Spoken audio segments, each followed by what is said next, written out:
Bonsoir tout le monde, bonsoir ceux qui suivent Nianing Info tous les jours, nous vous saluons. Aujourd'hui, nous recevons un invité de marque qui se nomme Michel Lajoie. Bonsoir Michel. Bonsoir. Voilà.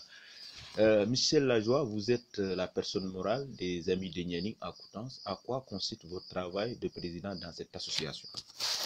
Oui, alors donc l'association Les Amis de Nianing Coutances est une association qui a été créée en 1992 par M. Fouchard. C'est une association qui a but prioritaire au niveau des écoles. Actuellement, nous occupons un petit peu de Sambagay et de Corjoquel. Nous finançons à peu près l'inscription pour 1000 enfants. Mais cette année, nous avons eu des réalisations un petit peu différentes, puisque en France, je suis sauveteur en mer et je souhaitais énormément créer un poste de sauvetage à Nianing en collaboration avec les pêcheurs. Donc, c'était la réalisation de cette année. Michel Lajoie, qui était M. Fouchard? Alors, M. Fouchard, comme vous dites, vous les Sénégalais, c'était un grand homme. M. Fouchard donc, a créé cette association. Il a fait beaucoup de choses à Nianing. Ça allait de l'école, évidemment, aider les villageois. Il a fait venir 5 conteneurs. Il a construit au niveau des écoles. C'était quelqu'un qui a beaucoup aidé les villageois, qui aimait le Sénégal, qui a beaucoup donné. Monsieur Fouchard, c'est quelqu'un qui, c'était son deuxième pays, le Sénégal. Il aimait le Sénégal et il a fait beaucoup de choses au Sénégal. Est-il, après expérience, facile de remplacer M. Fouchard? Oh là là, après un grand homme comme M. Fouchard, c'est plutôt difficile de reprendre le flambeau, comme on dit chez nous, mais j'ai un bon soutien puisque j'ai Michel Lavieille qui est mon trésorier, qui est quelqu'un de très efficace. Donc nous sommes une petite équipe, un petit bureau, et on essaie de continuer le chemin que nous a guidé M. Fouchard. Pouvez-vous nous faire une petite présentation de votre réalisation de bateau de sauvetage pour Nianing et la zone? Oui, bien sûr. Alors le bateau de sauvetage, les sauveteurs, c'est quelque chose qui me tenait vraiment à cœur. Comme je vous l'ai dit tout de suite, en France, je suis sauveteur en mer. Et j'avais eu l'occasion de rencontrer des pêcheurs qui m'avaient demandé, qui m'avaient dit ça serait vraiment bien, puisque lorsque nous avons des problèmes en mer, une noyade, ou enfin des sinistres en mer, nous n'avons rien pour intervenir. Donc il y a 3 ans, j'ai amené ce bateau avec l'ambulance. J'ai traversé le Maroc, la Mauritanie. Nous avons fait 5500 km avec Michel Lavieille. Nous avons amené le bateau. Restait le point sensible, c'est que nous n'avions pas l'endroit où le stocker. Et cette année, nous avons trouvé une solution et je veux encore remercier haut et fort Victor Diouf qui nous a mis à disposition un terrain. Et nous, l'association, nous avons payé en totalité la construction et les équipements intérieurs et le matériel. C'est-à-dire qu'actuellement, il faut savoir que le poste de secours de Nianing est opérationnel. Alors actuellement, il faut savoir que vous avez 20 sauveteurs en mer qui sont souvent issus des professionnels de la mer.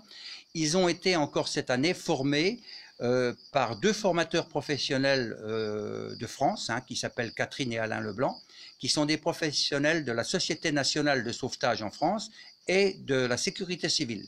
Donc c'est des gens qui sont agréés pour nous former et qui sont venus 8 jours former les sauveteurs de Nianing. Donc ce sont des gens compétents qui ont acquis une connaissance et qui peuvent actuellement intervenir dès maintenant.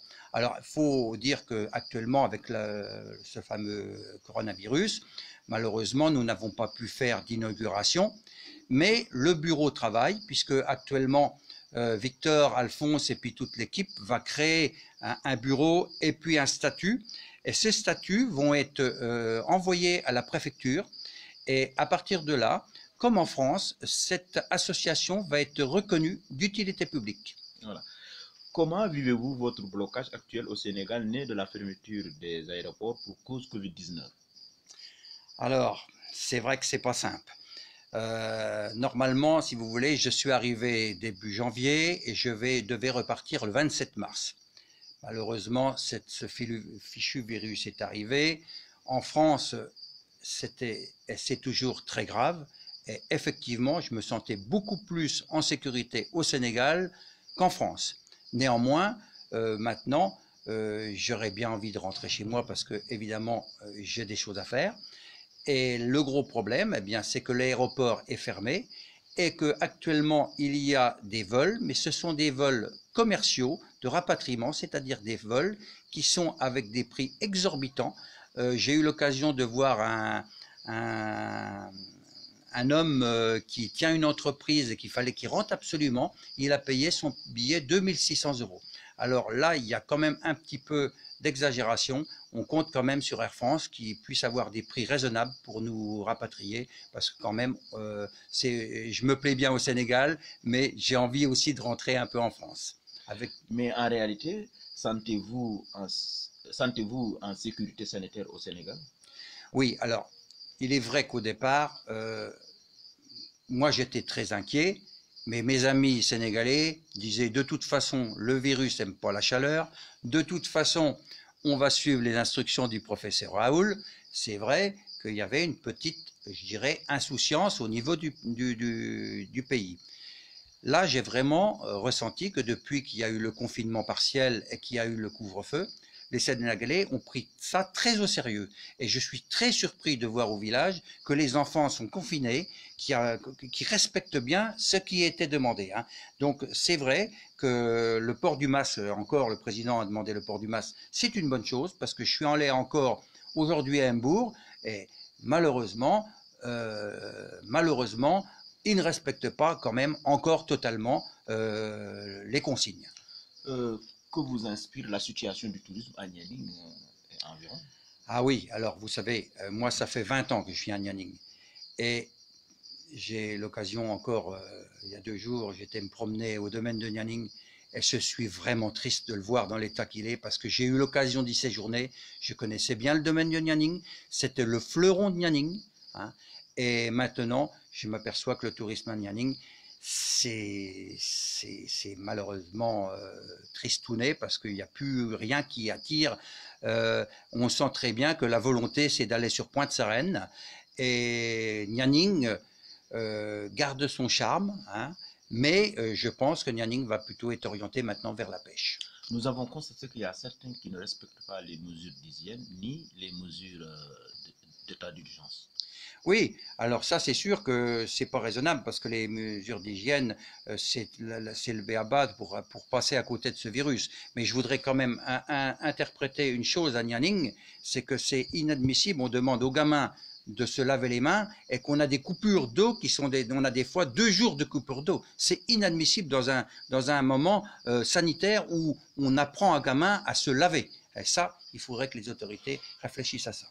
Votre dernier mot, monsieur? Eh bien, écoutez, c'est vrai que j'ai appris à voir Nianing et le Sénégal, une autre vision du Sénégal, mais j'ai aussi appris à aimer la collaboration avec les Sénégalais, et puis on est ensemble, comme on dit. Michel Lajoie, merci, vraiment, il était notre invité de marque. Merci beaucoup.